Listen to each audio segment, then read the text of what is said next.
Alright,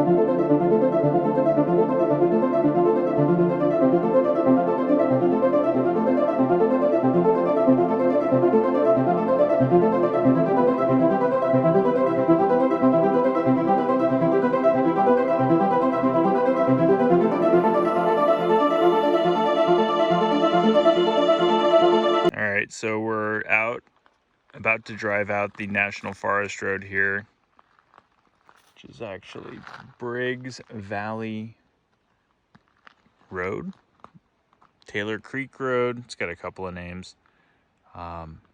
So Wilson Wayne Walstrom would have come out this way in 2007 when he went missing. He's very familiar with the area. This road just goes out and turns into some BLM roads, so we're going to try to figure out where we're going and figure out where he was last seen. All right, so we're 3 miles out from the main road on BLM Road, and this looks like a very good spot to shoot. Was this the spot where Wilson Wayne Walstrom came to, where his red Isuzu rodeo was found? I think it really could be. It definitely has that feeling. I just saw a shotgun shell on the ground. Now, there was a fire out here, not right at this very spot, but there was a fire out here, a massive one. Looks like last year. So you would think if his bones were out here, the firefighters may or may not have seen them when the fire came through, or it could have been in a spot where the fire didn't go through, because a lot of this forest was not touched. If you know anything about fire, it sort of will burn through. It looks like right here, these got scorched. It'll burn through spots, and there'll be islands that are scorched, islands that are not scorched, then whole hillsides. And you can see over here, there's some fire damage. Whole hillsides that are burned, whole hillsides that aren't. Sometimes there'll be one tree here and there that are burned. But my point is, there was a lot of activity out here last year, and I'm sure there's probably been at least another fire incident or two since 2007 when Wilson went missing. But this is definitely a possibility for the location where his vehicle could have been found. I haven't seen any photos. I don't know if they even exist, at least in the public domain. But we're going to continue. There was actually a split right at the 3 mile mark back there, and we're right behind it. So there's actually 3 roads to take. So we're going to take this one a little bit further out, turn around, come back. If we can find an actual spot that looks like, hey, this is the shooting spot 3 miles from the main road, then I think we'll be, oh, here we go. Belted Magnum, 7mm, Remington Magnum. That's one hell of a round. We'll keep this. Okay, so I walked down the hillside just beyond where Wilson's car could have been. And this is the first spot we've actually gone to. I saw these bottles down the hill. Sheffield cream sherry. Who the fuck is drinking cream sherry out here? That's weird.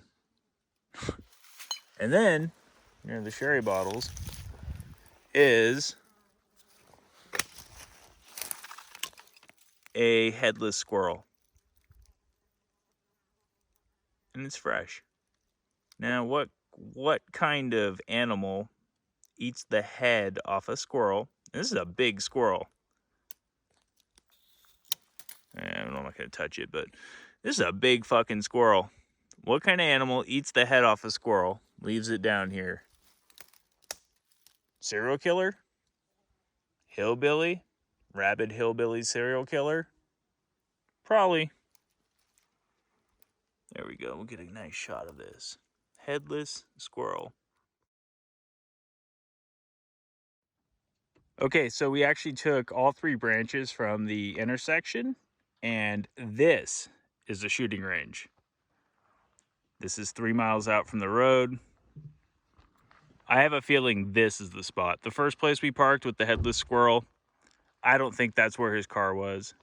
His Isuzu Rodeo. This is a shooting range. This is where people go target practice. This is probably where his Isuzu Rodeo was found. I think we found the spot, Melly. Yeah. It's a shooting range. Yeah. We know he had mobility issues. So if he walked from here, he didn't get that far. The spooky thing is his dog disappeared too. Was never seen again. Could a dog get lost in the woods up here trying to find its way somewhere? Yeah. Would a dog return to the car? Much more likely, especially if the car was, put there by Wayne or Wilson.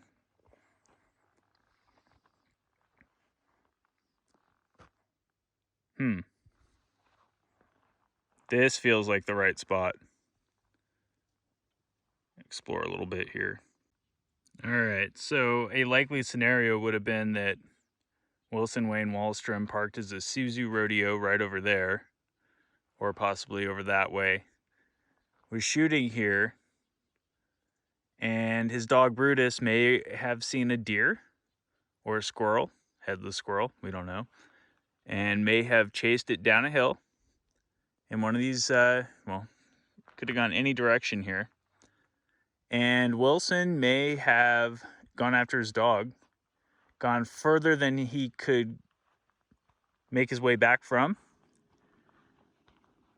He might not be that far from here. Maybe he couldn't make it up the hill, so he decided to go down the hill, continue looking for his dog, trying to make his way back down the hill to a road that was easier to walk out of because he had mobility issues, and somehow gotten stranded, lost in the woods. That's probably the most likely thing that happened to him. Barring foul play. Somebody could have killed him, his dog, taken his rifle. Why wouldn't they have taken his car? Lots of questions, not a lot of answers.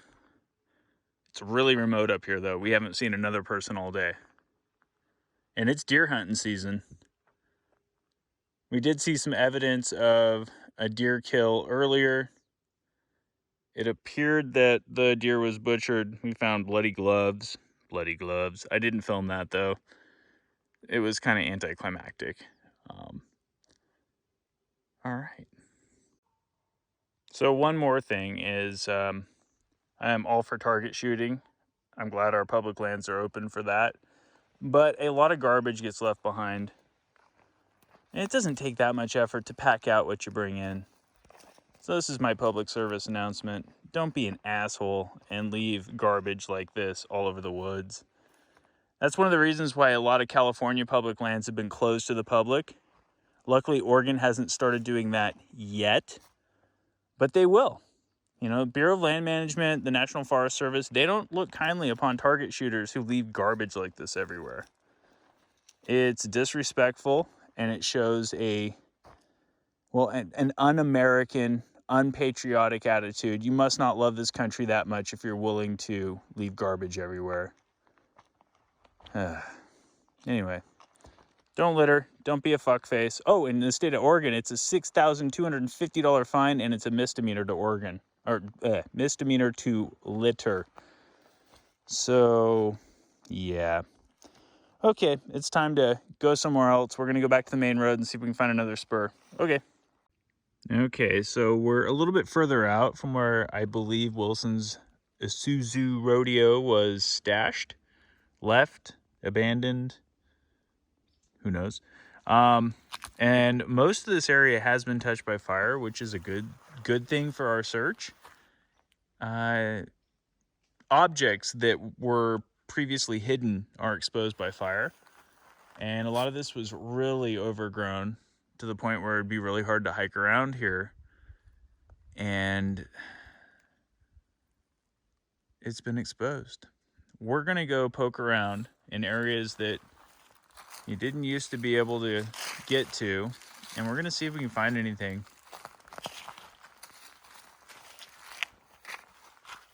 Looks like a good spot for morels too, kinda.